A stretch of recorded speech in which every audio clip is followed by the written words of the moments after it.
Hello, everybody. Welcome in to the NBA Front Office Show. Happy Monday. A happy Monday indeed. We already got to watch some basketball today. Team USA played. It got close down the stretch, but they got the win over Australia. Today, we have to talk about Lauri Markkanen, the trade market, Jalen Brunson, his insane extension, what that means for the Knicks moving forward. A lot of stuff there. We got to get into Gary Trent Jr., maybe landing in Milwaukee, Darius Garland, that trade request. So much to talk about today. Can't wait to dive in. I'm Trevor Laney, joined as always by Keith Smith. Keith, real quick, USA versus Australia. I had so much fun with that game. That was such a blast getting this quality of basketball at this time of the year. Nothing against Summer League, but getting that high caliber basketball is so much fun. Yeah, going from watching Summer League, and I watched the last couple games of day 3 because I didn't watch them last night. I was kind of watching them, but not fully. And I watched both of those games this morning, and going from that into the Team USA game was like, I can only imagine it'd be like driving around an old broken down jalopy and jumping in a Ferrari.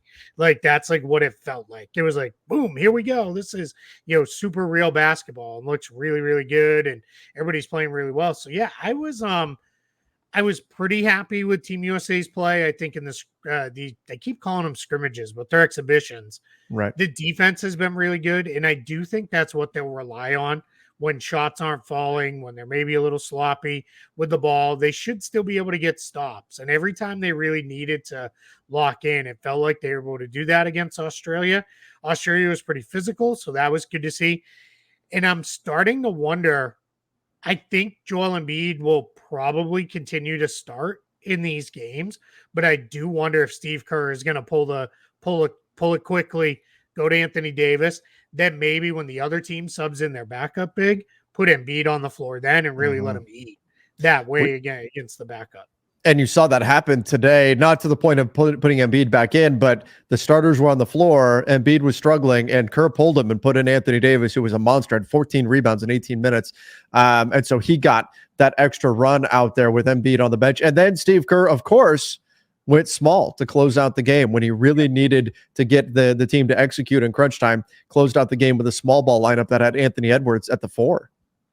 Yeah, and he had Bam Adebayo out there a lot for defense on that smaller group too. So, yeah, I mean, clearly there are no real bad options here. He can play around quite a bit with pretty much everybody and figure this out. This team was still playing without Kevin Durant. Derek White didn't play today. He was available to play, but he joined the team like a day ago at like 2:30 in the morning. So I think they're going to let him get adjusted a little bit before they throw him out there. But yeah, what do they have? I think 4 more exhibitions left. I think they've got 1 more in Abu Dhabi and then 2 in England. And then they'll be moving on to the Olympics. So still, lots of time to kind of figure things out, ramp things up here. We're roughly 2-ish weeks out from the game starting for them. So we're getting down to it, but enough time to still kind of iron out these lineup decisions and the like. But I just think AD is the better fit in the Olympic game because you are better off with a more mobile big that can move and do some things. But then I get really excited about the idea of putting Embiid out there when the other team goes to their backup big. Yeah. There's not starting bigs who can handle him. Never mind a backup big. Like he's just going to destroy those guys. Now, maybe when you play like France, if it comes down to that, maybe you do have him out there for that game and those kind of things. And maybe that is what Kerr does, is goes to more mixing and matching with the starting group. But I'm encouraged. I know people are like, why are these not blowouts? Well, it takes a little bit of time for these guys to find their footing. Because I'm old, I do, rather than just put all the games in my phone, I have the grocery list off the fridge that I used. I wrote down all the games, the Lakers Summer League games, Team USA games. So I've got it all in front of me. I'm ready. But yeah, Team USA has a few more exhibitions. Do you have some? Did you put them in your phone? I put them on my Google Calendar. Okay. Yeah, I put everything on my Google Calendar. I have the entire Summer League schedule on there. I have all the Team USA games, all of the Olympic games on there, because that's become like my thing. Like I'm so used to using my Google Calendar that I that's where I look for everything. So I put everything in there. That's got like our entire lives in there, like schedule wise on there. So that's how I keep track of everything we have going on in the entire family, as well as all the basketball stuff. And because I'm me, it's all color coded, and like these are I would expect like nothing less. family things. Yeah, these are Team USA things. These are soccer things. Like it's all covered out that way with color coding. I love it. I've got to get that organized. I've got to make it happen. Got to make it happen. I'm telling you, once you do it, you'll never want to do it a different way. It's just you got to commit to really sitting down, logging everything in there, and then making sure you do it as you go. But it helps because I can put all my radio stuff in there too. Because otherwise, like trying to remember that, like forget it. I can't tell you how many times when I wasn't doing that, I double booked myself for radio spots. Like that wasn't very good. So everything lives in the Google Calendar. All right, let's jump into the latest news around the NBA while I try to talk myself into everything else. And by the way, this is what I do. My brain defaults to Lauri Markkanen is double N in the middle, 1K, and you can see I did it here because that's just going to be something I'm going to have to retrain myself on here. But maybe I'll do a Google Calendar while I'm working on that. Didn't we learn on Friday to just call it the Markkanen? Markkanen. Yep. It's the Skynet of the trade market. So Lauri, we've got a little bit of news coming out that like the Jazz are kind of exploring two paths right now. They're looking at potentially a trade with Markkanen. They've got that August 6th date. They can renegotiate and extend him on and still have him be trade eligible for that potentially one day that he would be trade eligible before the trade deadline. And they could keep him, or they could trade him and see what they can get out there on the market. Now, I think it behooves them to listen to all the offers that are out there anyway, because at the very worst, they're getting a bunch of information. They're finding out how specific teams value certain players, both their own players and other players. So that's important intel that they're getting, even if they don't wind up moving them, but they may get an offer that they want. However, Keith, what everybody's buzzing about right now is, according to Shams, the Warriors are offering a deal around Moses Moody. The Jazz want a deal with everybody. I mean, Brandon Podziemski, Moses Moody, Jonathan Kuminga, all the picks, all of that. Sounds like they're pretty far apart with those two ideas of what the starting point for an offer would be. Yeah, absolutely. And then I think the challenge for the Warriors is it's like, okay, cool. So you took like all of our like young depth, and now we don't really have any twos on this roster. So we got to sort through that. And guess what? You didn't take Andrew Wiggins either. So now when we need to re-sign Markkanen, we're still going to be right back to as expensive as we used to be. So I'm sure for the Warriors, it's like we're not doing it that way. My guess is they would rather do, because obviously Moses Moody is not enough salary matching. My guess is the real offer is built around Andrew Wiggins either goes to the Jazz or he gets routed somewhere else. But that is probably my guess, as it is Wiggins, Moody, and then draft picks is how they want to do it. But yeah, I mean, I get it, right? I get why the Warriors are like, no, we're okay. Like now the question has come up. Kuminga is extension eligible for the rookie scale deal. How much are they going to pay him? Like, where is that going to go with that one? So that's where it gets a little tricky, a little messy. I do wonder, with these two sides being this far apart, there's a big gap to fill there. Does this actually get done? This trade, I don't think so. I think if you were willing to do, let's say Wiggins is the primary salary match, and if you're the Jazz, let's say, hey, all right, well, let's do Wiggins and I'm just making it up, but Wiggins and Kuminga and 2 draft picks. And then it was like, hey, but we're going to also toss you back Jordan Clarkson's salary or something like that in a deal. Like let's try to make that work. Maybe that could happen. Like I could see that being a direction this goes in. But right now, I don't. Yeah, I kind of think it's probably more of a let's move on and move our separate ways, which will open it up for other teams to potentially jump in. We've heard the Spurs are still interested. We've heard a handful of teams that have at least been rumored as teams have interest in Lauri Markkanen, or the Jazz just say, forget it, and they just sign him themselves and move on. And remember, if you are a team boring off season here and you're complaining about, and probably a lot of this from Lakers side of things, complaining about the lack of moves, keep in mind that what we're seeing right now, to a degree, is probably a mini market freeze here, because most of the guys that are rumored to be available out there, Brandon Ingram, Jeremy Grant, Kyle Kuzma, Cam Johnson, Dorian Finney-Smith, all of these players, these are all guys where a team that would be interested in any one of them would also be interested, and more so, in Lauri Markkanen. So they're going to want to have some kind of resolution on what's happening with Markkanen before they move on to those other targets. So I'm not saying all of those guys are getting traded, but when we know for sure either Markkanen is being traded or not, that could open up some other trade possibilities around the NBA too. Just as you're saying that, hey, if the Warriors are not in, this could open up an opportunity for, say, the Spurs or someone else to go after Markkanen. Once that gets solved, that's going to open up some possibilities around the league as well. So I wouldn't just assume that the NBA's, fun off season is already dead and gone. No, I think there's going to be some more movement. Will it be 4 of those guys get traded? All 5 of them?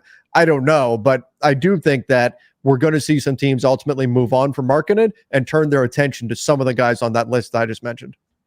Yeah, I completely agree. I also think I would add to that, those teams are maybe interested in the Jazz as a third team in, because they are now, the Pistons signed Samani Fontecchio over the weekend. Officially, they signed Malik Beasley. They also signed Bobby Klintman to his rookie scale deal. So that is, they're not out of cap space, but they have used quite a bit. Now, Klintman won't count till the end of the month, but they're down to like 11 something million in cap space. So sure, they could jump in and help out, but really we are at the Jazz as the third team in if teams want to utilize them as a trade partner. So that's where that could also be holding things up. Because even if it is, hey, we're not getting Markkanen, but we want Ingram, but the Pelicans don't want players X, Y, and Z. Hey, Utah, what do you think? Can we route them there? And then you all, like, we split the draft capital coming back or whatever it is that way. And that could be how this kind of comes together. So that's what's going to be the puzzle pieces here. And I'll repeat it. I've said it before. Danny Ainge just sitting there right in the catbird seat, right with that big smile on his face. Like, let's go. I'm kind of controlling things, and he loves it. Yeah, absolutely. Again, worst case, they're getting a bunch of very, very valuable information by having these discussions. Yeah. All right. One thing that did get to, Keith, you and I talked about this last week. We weren't sure if this was something that was going to happen, but we left open the possibility that maybe Jalen Brunson just loves New York so much that he would like to get an extension done right now. I do think, though, that maybe we're going a little too far with a lot of the reporting on this, saying he left. What was it they said? 113 million on the table.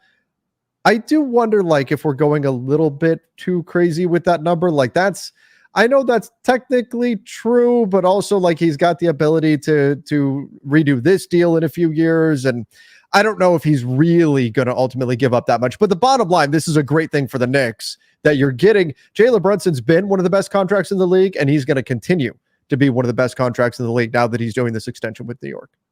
Yeah, without a doubt. Go pull back up the Spotrac page. Yeah, I'm pulling up the Knicks right now.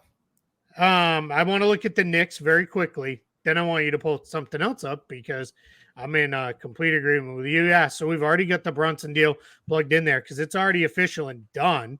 So you can see there he's going to be the second highest paid Knick next season behind OG Anunoby. So that's the reference point. Immediate reference point is he took less money than OG Anunoby did in his new 5-year contract from the Knicks. Now, the other guy that we talk about is Mikal Bridges, and there's already some reporting.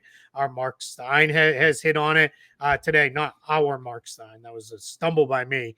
Mark Stein. I was going to say our buddy Mark Stein. He reported that Mikal Bridges, he could do a 2-year extension right now. A couple of people have asked, why only 2 years? Why? I thought extensions could go out to 5 years in total, including the years left. But he's limited because he was just just traded to signing under the extended trade rules, Mhm. which can only bring him up to 4 years total. And he'd only get 120% bump off of what he makes now, which is really not going to be enough. You'd be talking first year salary into the extension of about 30 million. That's not going to be enough for Mikal Bridges. But when we go into next offseason, he can add 4 years and 140% of what he makes now. That puts him, let's just call it roughly in the range with Brunson. So he'd be right around that same amount. And the rumor and that's what, sorry to interrupt, but that's what Brunson, that's ultimately what determined Brunson's number is. He's taken 140% of his previous number. Yeah, instead of taking it all the way to free agency where he could have gone up to the 30% of the cap max. So in Bridges' case, Bridges is, here we are. Bridges is in a spot where it is maybe, that's the direction he goes. It sounds like all these Villanova guys and these guys who are with the Knicks are happy being with the Knicks, being together. And I think you're probably going to see Brunson did it. Bridges will probably do it. And then you're probably going to see the next guy up will likely be Dante DiVincenzo when he comes up. Now, how does Julius Randle, how did Mitchell Robinson fit in there? That we'll find out. I think those guys are probably more trade chips than they are extension candidates at the moment, but that's where that goes. So, but going back to Brunson, go ahead and scroll, go like back to like Spotrac's homepage. If you can, real quick, for those of you watching, you'll be able to see. And then it's underneath the golfer, there's a link that says understanding Jalen Brunson's extension with the Knicks. So I wrote this where I basically broke down everything that you mentioned. It's not really $113 million that he left on the table. So I broke down exactly what he did sign for, what he could have signed for, but why those comparison points aren't really fair because it was a 5-year deal versus a 4-year deal. If we break it down from really those fourth year would have been opting out because they're already talking about him doing that because that's 10 years of service. What it really comes down to, about 37 million is what he left on the table. So that's about a third of what was originally reported that Jalen Brunson left on the table. And that's because they're adding in that 5th year. So it's like a whole year of salary. Well, he's not, I mean, unless there's catastrophic injury or something like that, he's going to be playing basketball that year. So there's going to be money coming in. Just right now, it's not on the books. So it's like you have a whole year of salary that you're counting as, oh, he could have gotten this. Well, he's still going to get money that year. Exactly. So, now, that my biggest, I guess, issue with some of this and some of the things that were said was 37 million is already a hell of a sacrifice. Sure. Like, let's give him credit for that. Absolutely. We didn't need to inflate it to this insane number. And then this part is the part you're scrolling to now. This is where it gets kind of interesting for the Knicks because they're working against some pretty tight margins here. So what Brunson did was he took 11.5 million less, about 12.4 less, and then about 13.3 less. That's all wiggle room against the aprons and everything else for him. We've talked a lot about that. If you've watched the show, you probably have a pretty good understanding. Teams want to have that space and that room under the tax aprons to make the moves they need to make. If Bridges leaves some on the table, that also will leave some. But the reality is, once you re-sign Bridges and you've got all these other guys, the Knicks are probably going to be pushing being a cap team or a tax team, no matter what. But if they can create a little wiggle room under these aprons and the like, so much the better for them filling out their roster. Because as great as Bridges and Brunson and Hart and DiVincenzo are as a core, you still need a couple bigs in that grouping too, and more reliable bigs than Mitchell Robinson. And not that Julius Randle's always been a health concern. He was last year. But what does that look like with Julius Randle and his fit in this new look group and all that? Last thing on this situation with Brunson is that I think that one of the things we need to remember too, because I know, and you're right, Keith, absolutely give him all the credit in the world for taking less and all of that and all the praises and all that. I know there's some people have said, oh, the Players Association is not going to be happy with him taking less. Hey, I wrote about that too. If you scroll all the way down to the bottom. Yeah, that's in there too. Just sorry to interrupt you, but no, that's good. There it is. This is bad for all other players, right? Right. It really isn't. Like, it's players still get 51% of all no the matter money what that comes in anyway. Doesn't really matter. And as I put it, one of my favorite sayings, half a watermelon is better than a whole grape. So You're getting a half a pretty big watermelon there. It just matters, like, when it comes to how much that individual player, that money will still be distributed to the players, how much actually Jalen Brunson gets, and then what does this mean for the individual team's ability to build out a roster? That's ultimately what gets impacted by a player taking less money. It's the team's options and how much money that individual player gets. Owners in general, as a group, are still paying out the exact same amount of money. That doesn't change, and that doesn't change no matter what happens.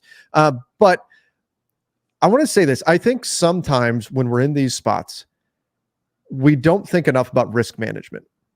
And you think about a guy like Jalen Brunson, you think about the amount of money that's on the table, and people will say, oh my gosh, $113 million discount or $37 million discount, whatever it actually ends up being. But what happens if he's Sean Livingston's his knee next year?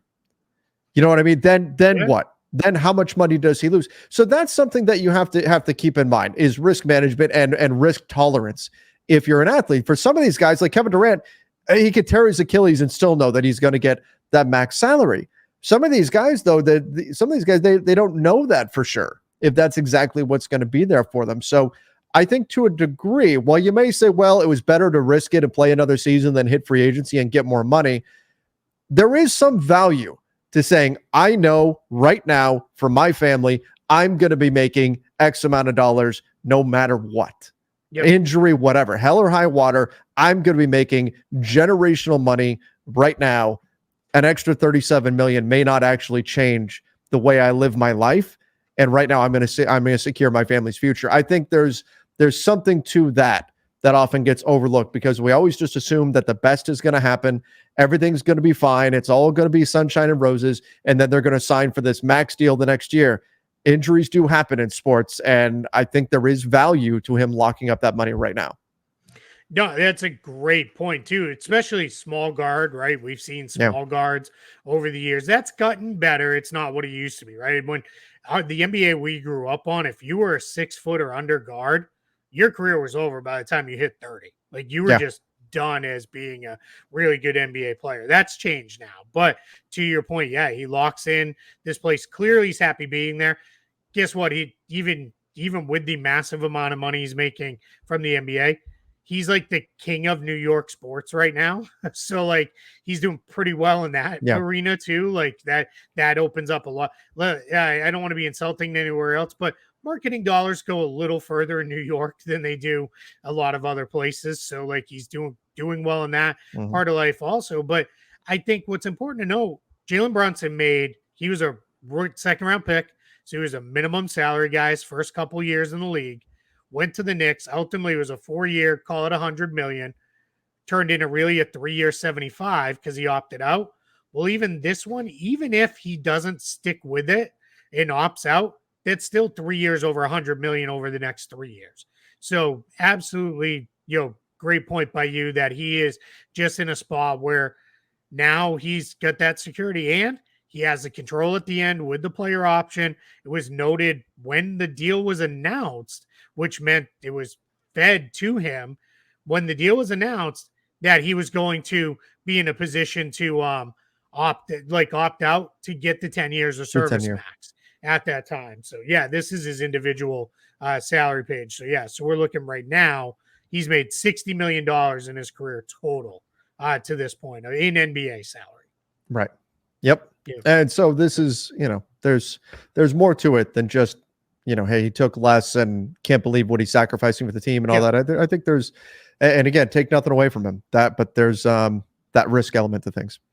All right, let's move on here. Let's go. Darius Garland said, nope, forget the headlines. I don't want to be traded. Donovan Mitchell, we're best buddies.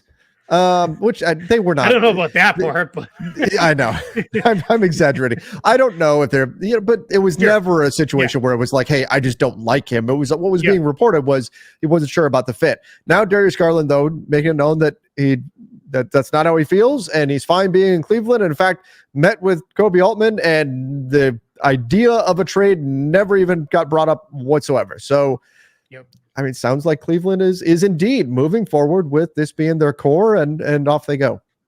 Yeah, because all the reporting has been, Brian Windhorst has been all over this. they have no interest in moving Jared Allen either. Jared Allen had kind of his rise under Kenny Atkinson.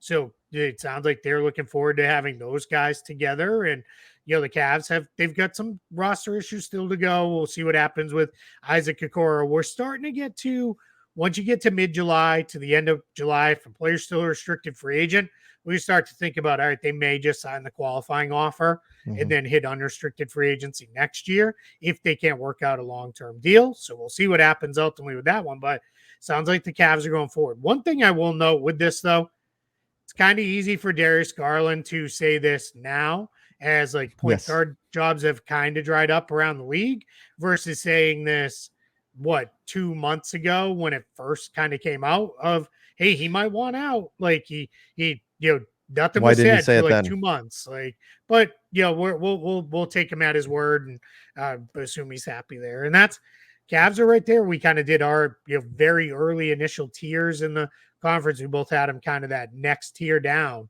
in a pretty big grouping of teams. But Cavs should be pretty good, moving forward. They've got the right talent. Is it the right mix of talent? I guess that's the question we still need answered. So I agree with that. I mean, especially in this day and age, it's not like, well, he just wasn't in front of the press at any time. Like all he has to do these days is tweet out a picture of an emoji of a baseball cap, and that's it.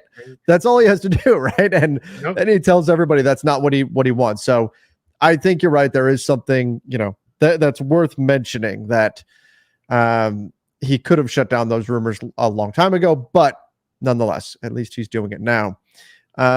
Let's jump to Milwaukee. The Bucks are interested in Gary Trent Jr. I think it makes sense that they would be interested.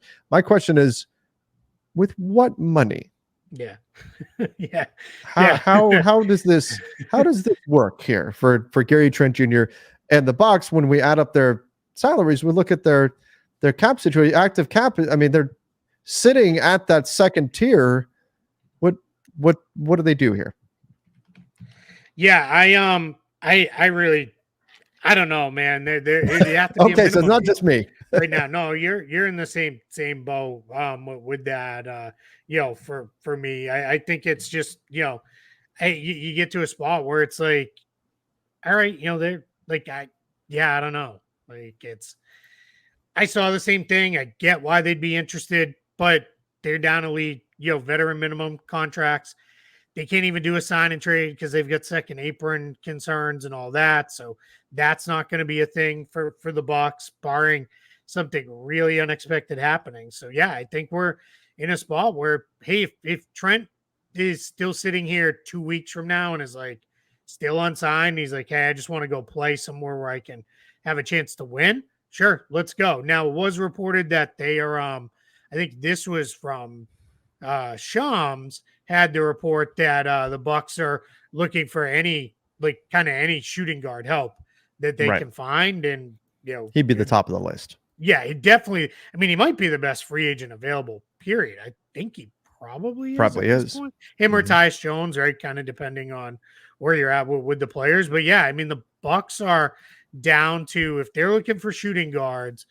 Here's just quickly off the top of my head: Trent Jr., Luke Kennard, Lonnie Walker, Evan Fournier, Justin Holiday, Talen Horton-Tucker, and that's kind of it for rotation level shooting guards that are left. There's not even like small forwards you could. I mean, Isaac Okoro kind of that you could cram into there, but he's restricted though. Point guards, yeah, he's restricted, so you're not going to get him unless something crazy goes. I guess like you could maybe Reggie Bullock, Jetty Osman. Like, yeah, so there's options, but yeah, I mean, if you could get Trent Jr. to come for the minimum, you're taking that all day long. All right. If they're the way you said money, reminded me of Rounders, like when he's like, pay that man his money. His money. I was not going for that, but I don't want to. Yeah. All right. I haven't watched that movie in a long time. That's a very long time. Yeah. Well, there you go. That's an August watch. KJ Martin gets a deal done with the 76ers. And Kate, this is kind of along the lines of the deal that the Suns just did. Yeah. Koji, yes, Koji. The name was escaping me for some reason, but it's kind of along the lines of a Koji in terms of you're making him a trade chip essentially. KJ Martin gets a deal, and do you think they'll actually be able to make use of this on the trade market? Maybe it won't happen right away. The whole idea of the sign-in trade balloon payment with KJ Martin, and that turned into a whole like people were like, they should give him $20 million. Well, you go too far with this. And now it's like, yeah, and you're going to give me a pick to take his contract on.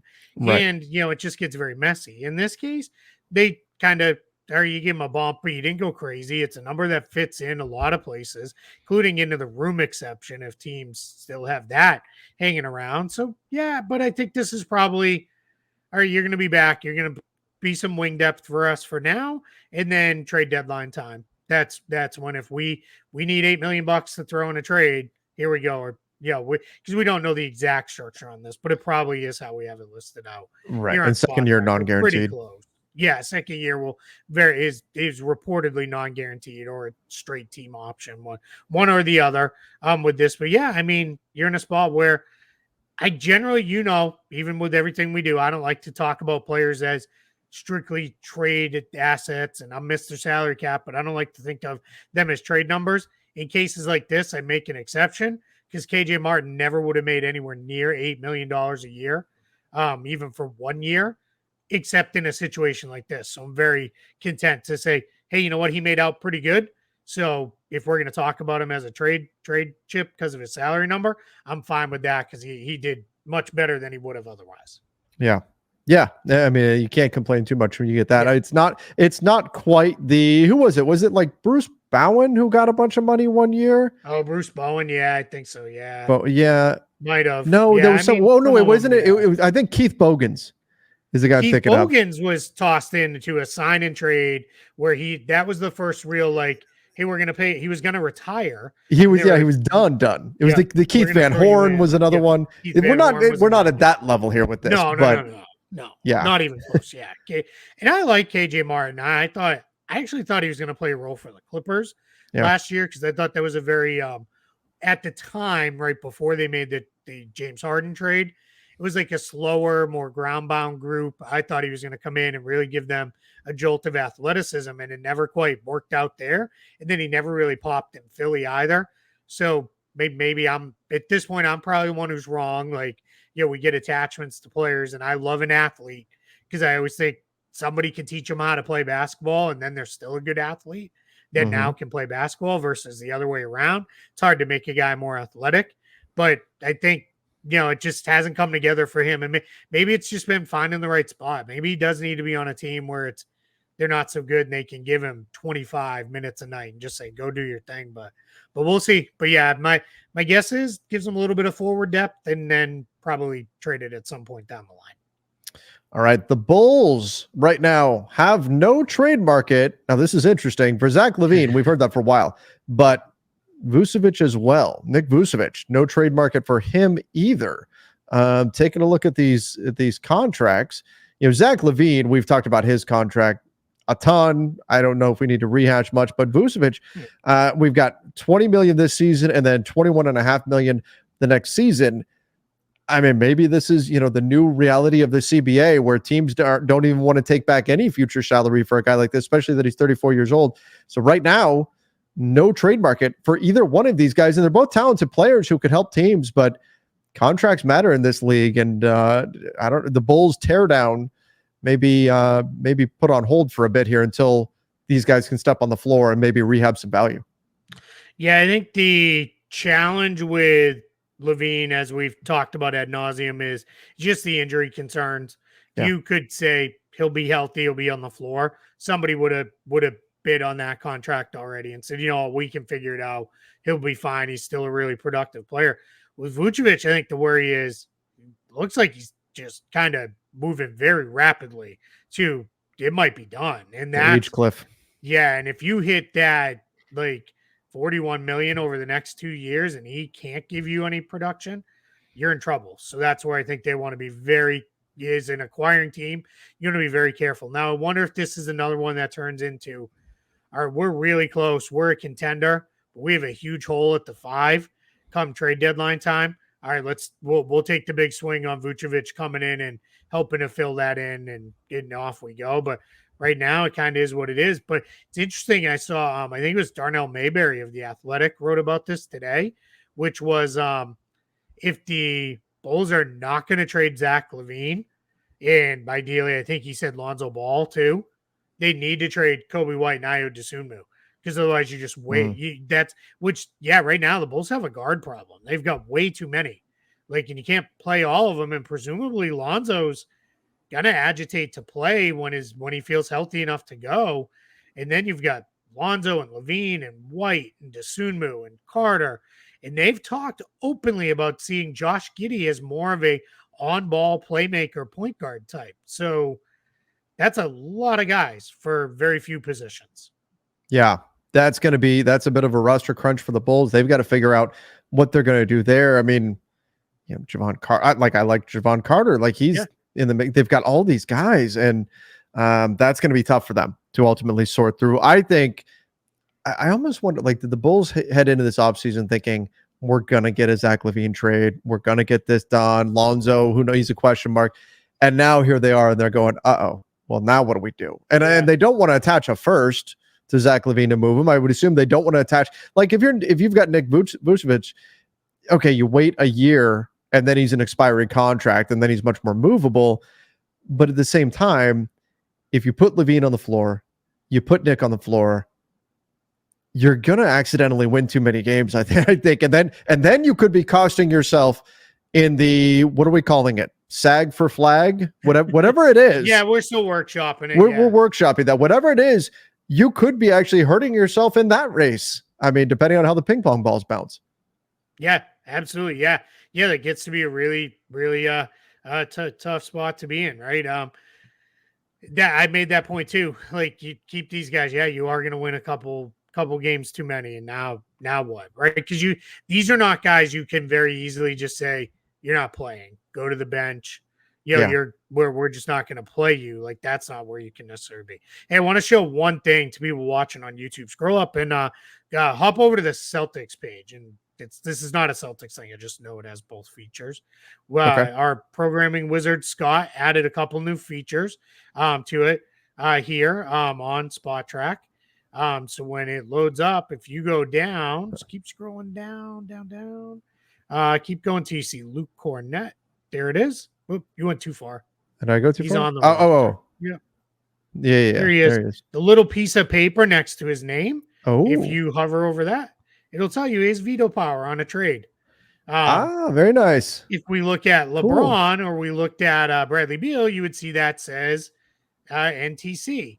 If we look at so you can see NTC there. Stay on this page for a minute and scroll down. Scroll down. Let's go to our friend Maxwell Lewis. There he is. Go over to the non-guaranteed year for the next season. If you hover over that, that's so awesome. There's so many times this summer that I have looked for the guaranteed amount.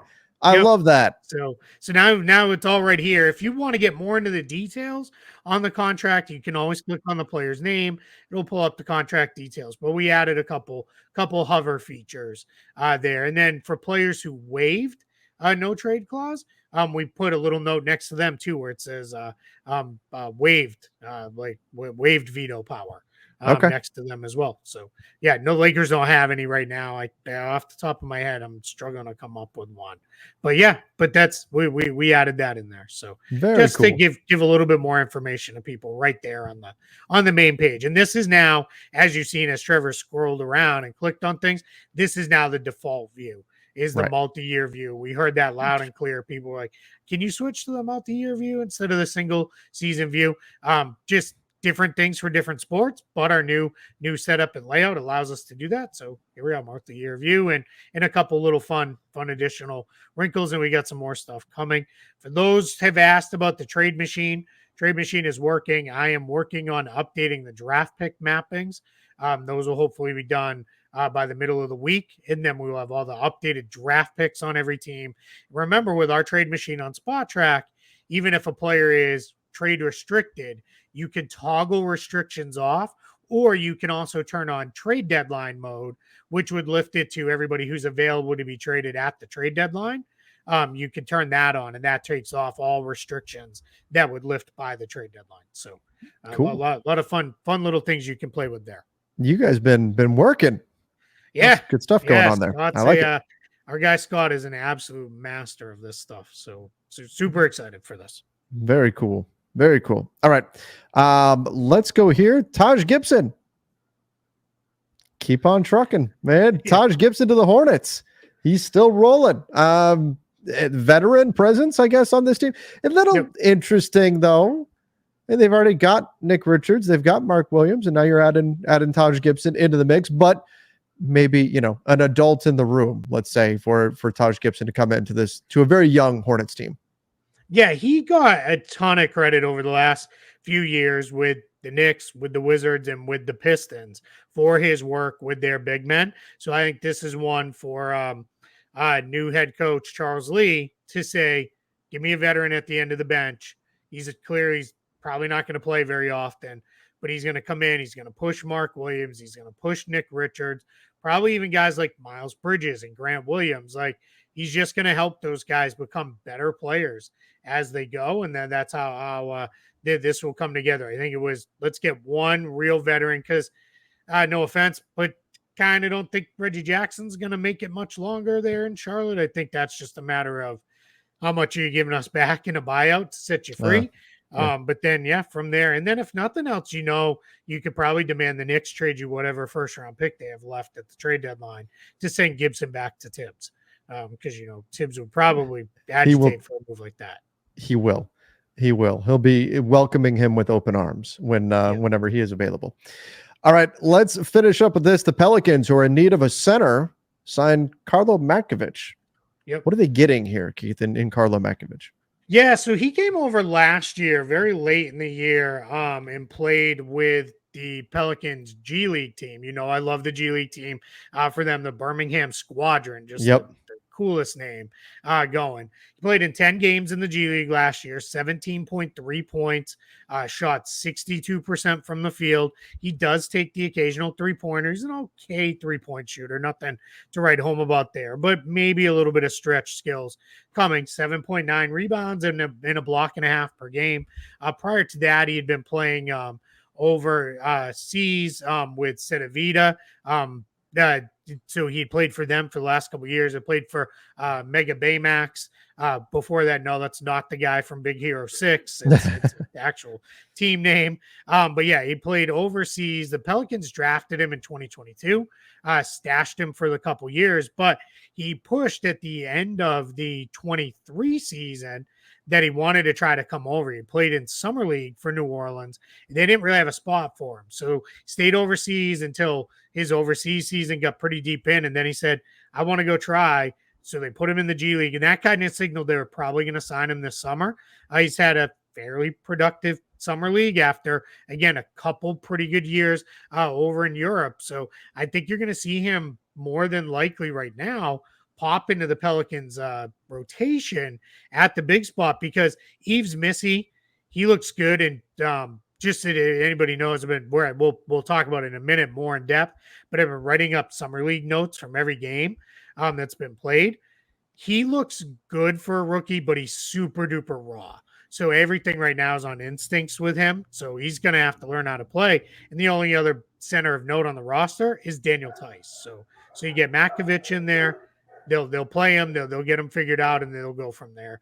With him up front, still probably in the market for one more center. But we know there's a lot of trade stuff going on with the Pelicans, with Brandon Ingram, what happens with that. And I'm assuming any deal that's made there, I think they'd probably like to return a playable five-man if they could.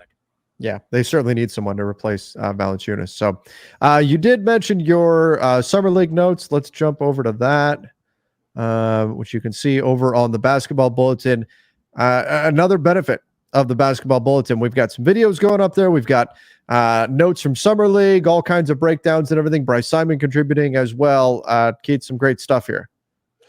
Yeah, it's just, what I do is when I watch games, I take notes. I used to do it on pen and paper. Now I do it in a Word document, and I just start making notes on guys, and a lot of it so I have it to refer back to later. But then if I'm taking the notes, I figure why not throw it out there. So these are very quick hit, bullet pointed observations. If you're interested in specific players, you can probably find them. If you're interested in a specific team, you can find the notes. I've done it for each of the first 3 days. I'll continue to do it out through the bulk of it. I'm probably not going to do it for the Summer League Championship game unless something really stands out there, because let's face it, that doesn't really matter. But just, these are the things I'm seeing when I'm watching, and it's a quick note on a couple guys. It's funny, the one on the bottom of the page there, Cam Whitmore is apparently going to play at least one more game in Las Vegas. I don't really know why. He's been absolutely dominant. He's probably been the best player on the floor to this point in Las Vegas. If not him, there's a couple other options. But yeah, these are just quick hit things I see, and I want to make sure I notate and get out there. And I thought people would enjoy it. And Keith does this for some regular season games as well over on the Basketball Bulletin. So we'll put the link in the description down below. Make sure you guys go check that out. All right, everybody. I think that does it for today. We'll be back tomorrow with the latest going on around the league. Till then, see ya and stay safe.